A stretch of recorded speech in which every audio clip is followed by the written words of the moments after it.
Murder ಕೇಸ್ನಲ್ಲಿ lock ಆಗಿರೋ D ಗ್ಯಾಂಗ್ಗೆ ಪೊಲೀಸರು ಚಳಿ ಬಿಡಿಸ್ತಾ ಇದ್ದಾರೆ. ಮೊದಲು 6 ದಿನ ವಿಚಾರಣೆ ನಡೆಸಿದ ಪೊಲೀಸರು ಮತ್ತೆ ಡಿ ಗ್ಯಾಂಗ್ ಅನ್ನು ಕಸ್ಟಡಿಗೆ ಪಡೆಯುವಲ್ಲಿ ಸಕ್ಸಸ್ ಆಗಿದ್ದಾರೆ.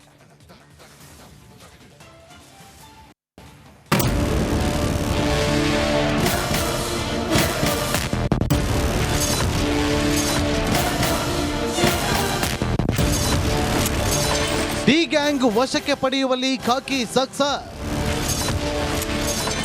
12 ಆರೋಪಿಗಳನ್ನ 5 ದಿನ ಕಸ್ಟಡಿಗೆ ಪಡೆದ ಪೊಲೀಸ್. ಡಿ ಗ್ಯಾಂಗ್ ಸರಿಯಾಗಿ ಲಾಕ್ ಆಗಿದೆ. ಇದೀಗ ಮತ್ತೊಮ್ಮೆ 12 ಆರೋಪಿಗಳನ್ನ ಪೊಲೀಸರು 5 ದಿನ ಕಸ್ಟಡಿಗೆ ಪಡೆದುಕೊಂಡಿದ್ದಾರೆ.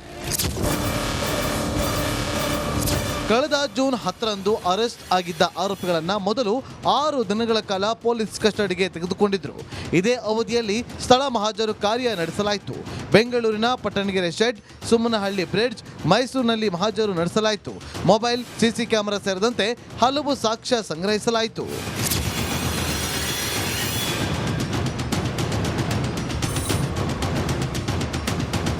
ಜೂನ್ 15ಕ್ಕೆ ಪೊಲೀಸ್ ಕಸ್ಟಡಿ ಅವಧಿ ಅಂತ್ಯ ಹಿನ್ನೆಲೆ ಆರೋಪಿಗಳನ್ನ ಕೋರ್ಟ್ಗೆ ಹಾಜರುಪಡಿಸಲಾಯಿತು. ಈ ವೇಳೆ ದರ್ಶನ್ ಪರ ವಕೀಲ ಅನಿಲ್ ಬಾಬು, ಸರ್ಕಾರದ ಪರ ವಕೀಲ ಪ್ರಸನ್ನಕುಮಾರ್ ವಾದ ಮಂಡಿಸಿದ್ರು. ಕೋರ್ಟ್ನಲ್ಲಿ ಏನೆಲ್ಲ ವಾದ ಪ್ರತಿವಾದ ಆಯಿತು ಅಂತ ನೋಡೋದಾದ್ರೆ, ಎಸ್ಪಿಪಿ ಪ್ರಸನ್ನಕುಮಾರ್ ವಾದ ಮಂಡಿಸಿದ್ರು. ಆರೋಪಿಗಳಿಂದ 10 ಫೋನ್ ವಶಕ್ಕೆ ಪಡೆಯಲಾಗಿದೆ. ಮೈಸೂರು, ಬೆಂಗಳೂರಿನ ಸ್ಥಳಗಳಲ್ಲಿ ಮಹಾಜರು ನಡೆಸಲಾಗಿದೆ. ಏಟು ಆಗಿರುವ ದರ್ಶನ್ 30 ಲಕ್ಷ ರೂಪಾಯಿಗೆ ಡೀಲ್ ನೀಡಿದ್ದಾನೆ. ಹೀಗಾಗಿ ಮತ್ತಷ್ಟು ವಿಚಾರಣೆಗೆ ಆರೋಪಿಗಳನ್ನ ಕಸ್ಟಡಿಗೆ ನೀಡಬೇಕು. ಇನ್ನು ರೇಣುಕಾಸ್ವಾಮಿ ಕೊಲೆಗೂ ಮುನ್ನ ಟಾರ್ಚರ್ ಮಾಡಲಾಗಿದ್ದು, A5 Nandish, A13 ದೀಪಕ್ನಿಂದ current shock ನೀಡಲಾಗಿದೆ. ಈ ವಿಚಾರವನ್ನ ಕೋರ್ಟ್ನಲ್ಲಿ ಉಲ್ಲೇಖಿಸಲಾಯಿತು. ಎಲ್ಲದಕ್ಕೂ ದರ್ಶನ್ ಕಾರಣನಾ? ಇನ್ನು ಕೋರ್ಟ್ನಲ್ಲಿ ಆರೋಪಿ ದರ್ಶನ್ ನಡಿ ಈಗ ಶುರು ಮಾಡೋಣ. ಕೇಸರಿಯಿಂದ ಮನೋಲ್ಲಾಸ ಮನಸ್ಸು ಮತ್ತೇರಿ ಕುಣಿದಾಡಿದೆ ನೋಡು, ಮನಸ್ಸು ಮತ್ತೇರಿ ಕುಣಿದಾಡಿದೆ ನೋಡು. ಕ್ಷಣ ಕ್ಷಣವೂ ಆಚರಿಸಿ ಕೇಸರಿ ಹಬ್ಬ. ವಿಮಲ್ ಬಾಯಲ್ಲಿ ಹೇಳಿ ಕೇಸರಿ. ಪರ ವಕೀಲ ಅನಿಲ್ ಬಾಬು ವಾದ ಮಂಡಿಸಿದ್ರು. ಎಲ್ಲದಕ್ಕೂ ದರ್ಶನ್ ಕಾರಣ ಅನ್ನೋದು ಸರಿನಾ ಅನ್ನುವ ಪ್ರಶ್ನೆ ಮಾಡಿದ್ರು.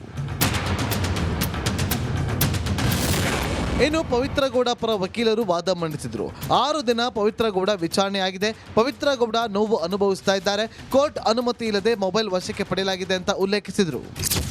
ಇಷ್ಟೆಲ್ಲ ವಾದ ಪ್ರತಿವಾದ ಮುಗಿದ ನಂತರ 12 ಆರೋಪಿಗಳನ್ನ 5 ದಿನಗಳವರೆಗೆ ಪೊಲೀಸ್ ಕಸ್ಟಡಿಗೆ ನೀಡಲಾಯಿತು.